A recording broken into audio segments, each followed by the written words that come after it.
今集咧，我繼續會同阿 Dr Neil 咧傾下 earned settlement 究竟對我哋有咩影響嘅，大家記得唔好錯過啦。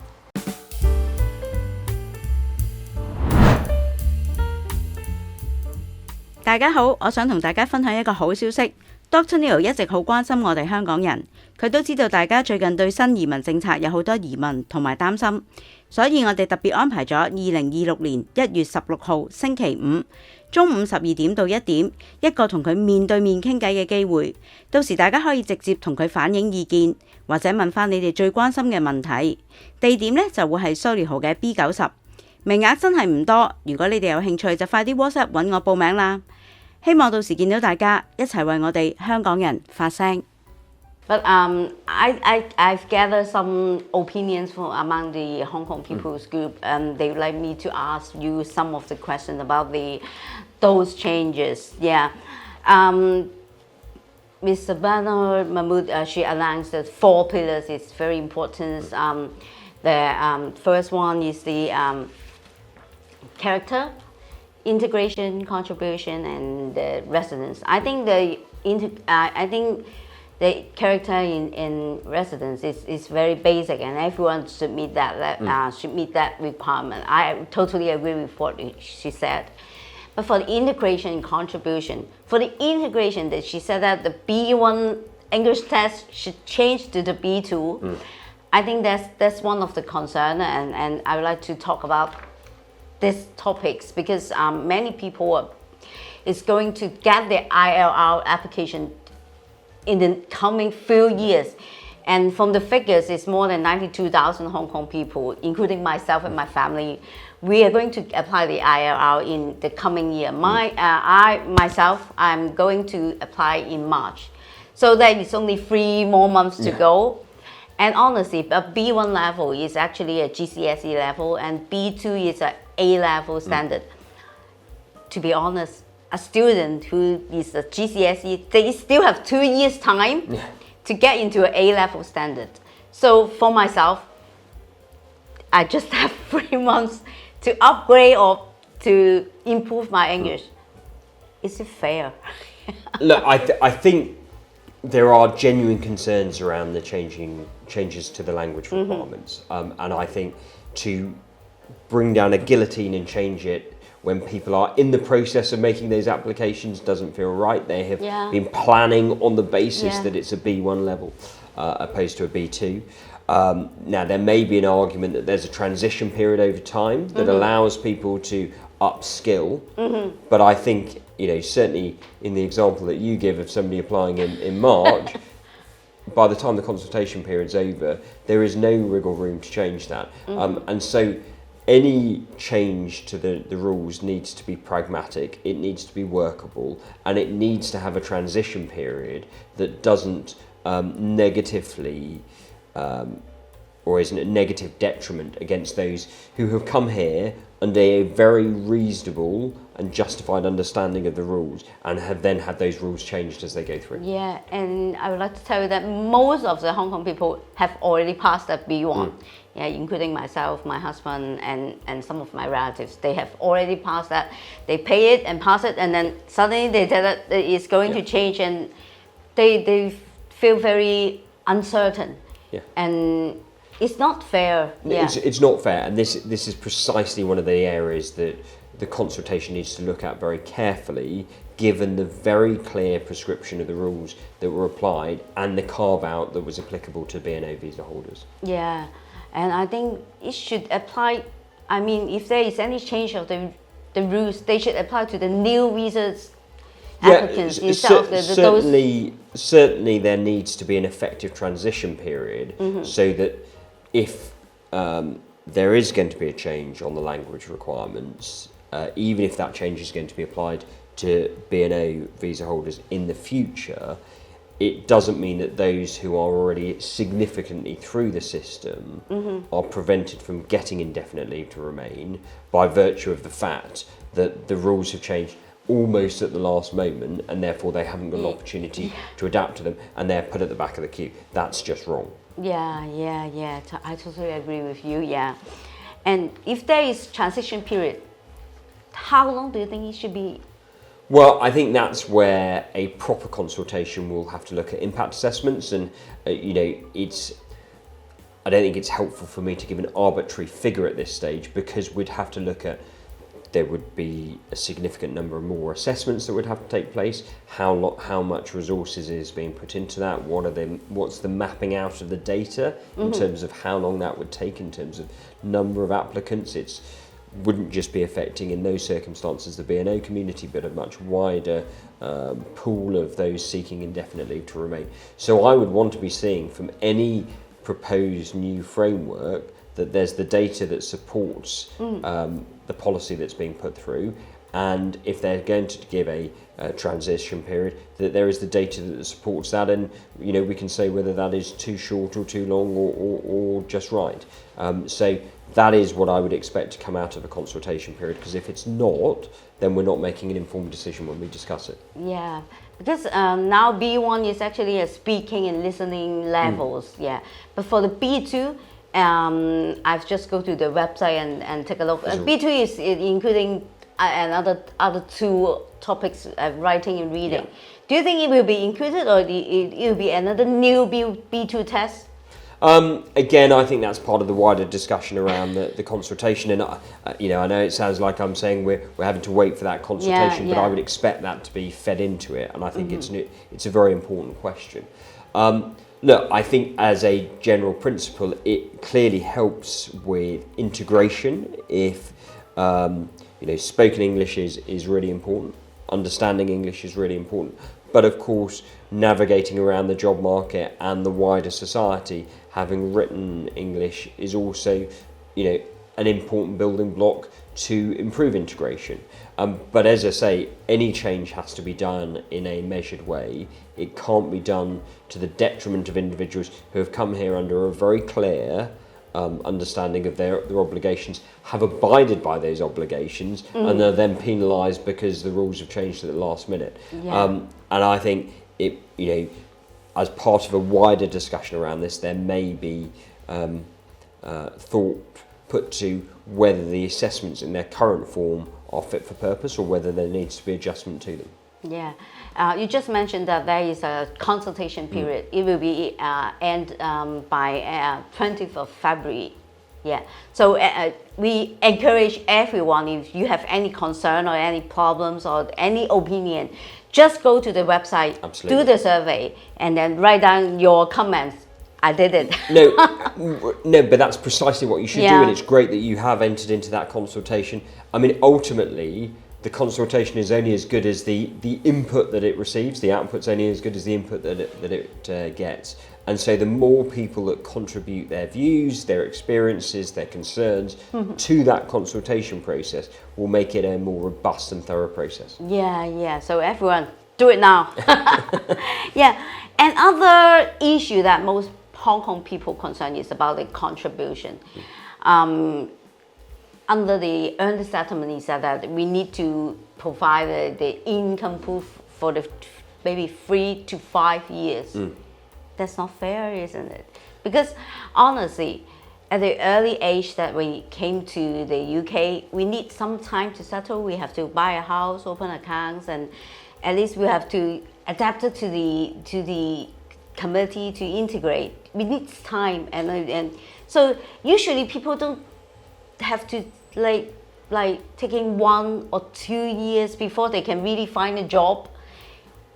Do you think it may not be only affecting the Hong Kong people, other community, even they are coming from Europe or other parts of the world, they still need time to settle, or at least 1 or 2 years to adapting to the community before they can really find a job, isn't it? I think it's complex, and I think there are different circumstances depending on different groups who have chosen to come here. I think if you have made the active choice to move to the UK because there aren't domestic situations in your own country, but you've chosen to relocate, I don't think it's right that then you come and say, I'm not going to work for a year or two because I just want to settle in and get a feel of my surroundings. You've made a choice to come here, and you should be contributing to society. Yeah. The state cannot be a cannot be there just to capture everybody who chooses to relocate and have a period of time to resettle when there are not specific circumstances that have led to their relocation. They've done it out of choice. Because I think that's about fairness to the wider society. There are, of course, groups, and the BNO community has certainly experienced that by the oppression that they've suffered at the hands of China and the regime in Beijing, that people have been relocated because of by virtue of the circumstances that were taking place in Hong Kong and the oppression that was happening there. That is different to somebody who actively chooses to migrate for economic purposes. Yeah. And therefore, I do think there needs to be an understanding that it does take time to recover from that trauma, but also settle in, establish yourself in a new environment. Yeah, because honestly, for myself, I made the decision very quickly, but it was the BNO Visa starts in 2021, and I just used 1 month and then to make the decisions, and then I sell all the properties, sell all the assets, and then move to here. It was not a long-term plan, or we didn't even plan it because and that's the point, isn't it? Yeah. That's the point I'm making, that there are those who make a sort of considered active decision because they've chosen that they want to move to the UK because they feel there are better job prospects, for example. And there's the example that you've given where the urgency of the situation has required for a rapid decision to be made, where you don't have time for that wider planning to take place, and therefore as a consequence you're having to do a lot of the work that you would have perhaps naturally expected when you're making such a consequential move beforehand. You're having to do that after you've made the move, and of course that takes time, and so that's where I think there needs to be a greater level of understanding. But honestly, I want to make it more clear. It's a quick decision, not an easy one. Not an easy one at all. Leaving my home is not an easy one. But honestly, to be here, this is my second home. We have the very similar core values. And I was raised under the culture, system, everything under the British, the same one, the same system. So I really feel natural to be here. Yeah, this is my second home. Yeah. So and that's wonderful. The circumstances that brought you here are tragic, but the fact that you feel welcome here, the fact that you feel you've got shared values here, that in and of itself is an indication of not only the bonds that had tied us together historically, but the integration that's taken place since the move. And I know the unemployment rate that is announced in September this year is 5%. Yeah. It's the highest in the previous 4 years. Yeah, it's gone up a quarter since, so 25% since this government came to power. It's heading in the wrong direction. So I believe people would like to work, but they are not capable to find a permanent or stable job. Yeah. And that's a real challenge, particularly around some sectors like healthcare, where there are DBS checks to be done, and there are challenges that relate to that for the BNO community.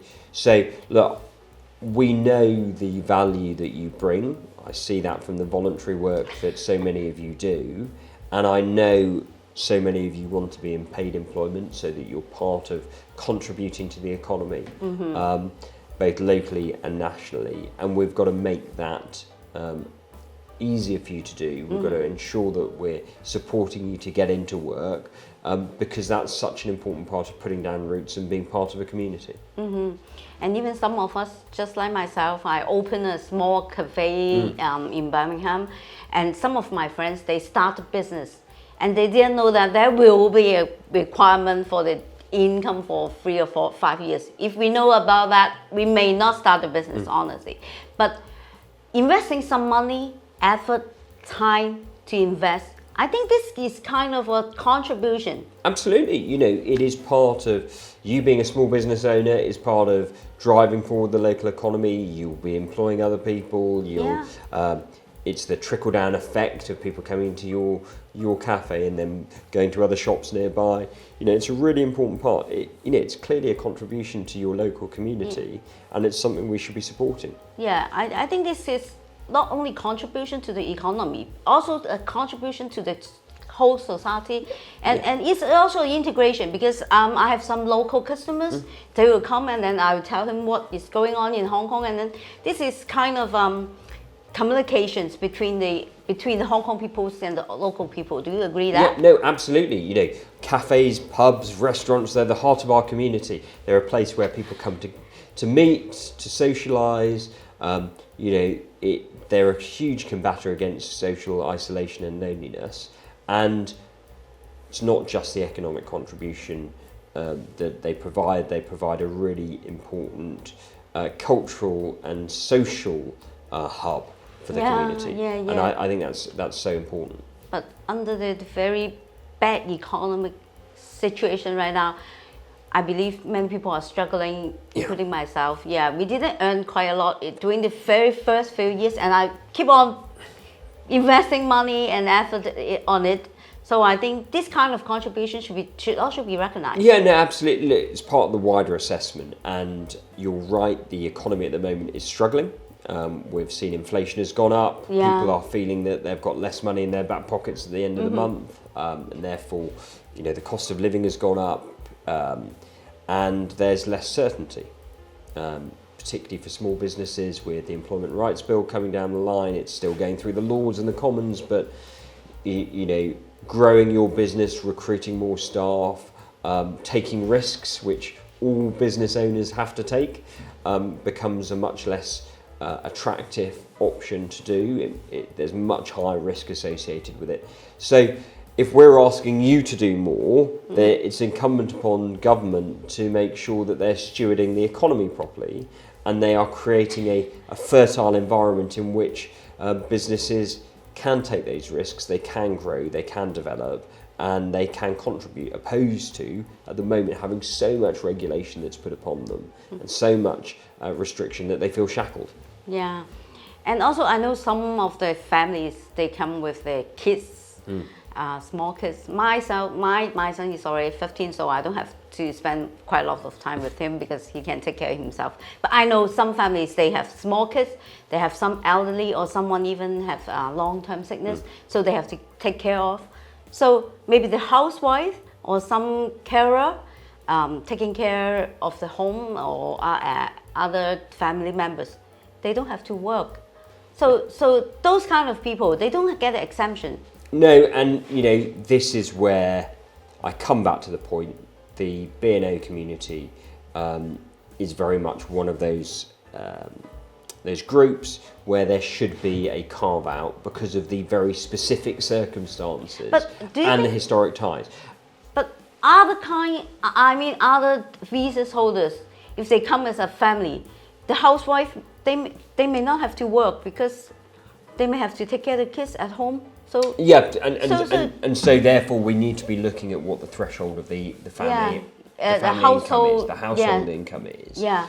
And that's why, you know, you've already given a very good plug to the consultation, but the more people that feed into the consultation and set out those personal stories and these specific difficulties or challenges that they face, the better that consultation process will be. 喺呢度咧，我呼籲各位香港人咧，真係唔好吝嗇少少時間，一齊上網咧係回答佢哋嘅 consultation 啦，做翻一個 survey 嘅。如果你有機會嘅話，最好就可以約見埋 MP 表達你嘅意見啦。